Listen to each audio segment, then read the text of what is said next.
আসসালামু আলাইকুম। আজকে আমরা একটি পুরাতন জমিদার বাড়ি, যেটি প্রায় ধ্বংসের দ্বারপ্রান্তে, সেই জমিদার বাড়ি এবং একই সাথে আরেকটি ঐতিহাসিক কারুকার্যময় মসজিদ দেখতে এসেছি। এই জায়গাটি হচ্ছে বাংলাদেশের দক্ষিণবঙ্গের পটুয়াখালী জেলার অন্তর্গত মির্জাগঞ্জ উপজেলায়। এই যে দেখা যাচ্ছে একটি জমিদার বাড়ির ধ্বংসাবশেষ, প্রায় 2.5 থেকে 3 তলা বিল্ডিংয়ের সমান উঁচু ছিল এই জমিদার বাড়ি। পাশেই রয়েছে একটি নান্দনিক কারুকার্যময় মসজিদ, যেটি স্থানীয়ভাবে মিয়াবাড়ি জামে মসজিদ নামে পরিচিত।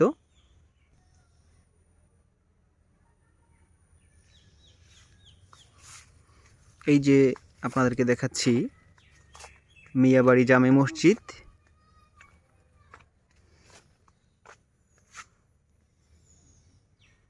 খুব সুন্দর কারুকাজ করা আছে মসজিদের গায়ে, যেগুলো অনেকটাই ক্ষয়প্রাপ্ত হয়েছে।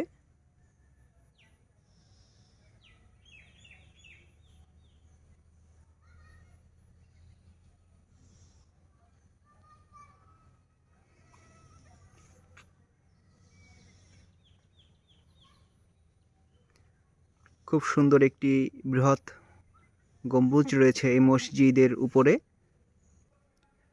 মসজিদের পাশেই রয়েছে সেই যে ধ্বংসপ্রাপ্ত জমিদার বাড়ির অংশবিশেষ।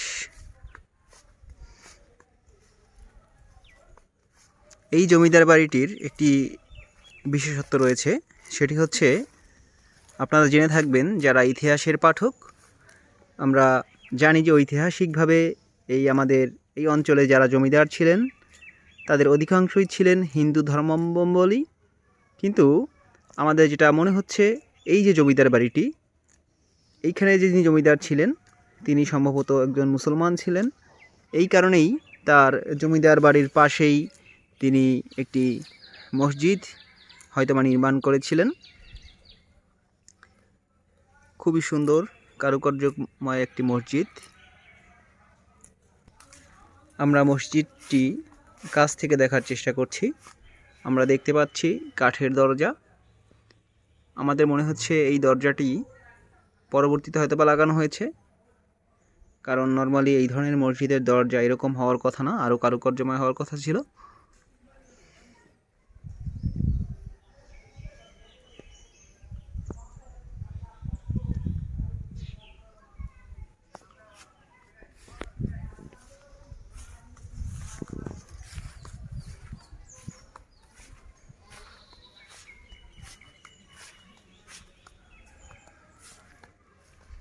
এটা হচ্ছে মসজিদের সম্মুখ ভাগ।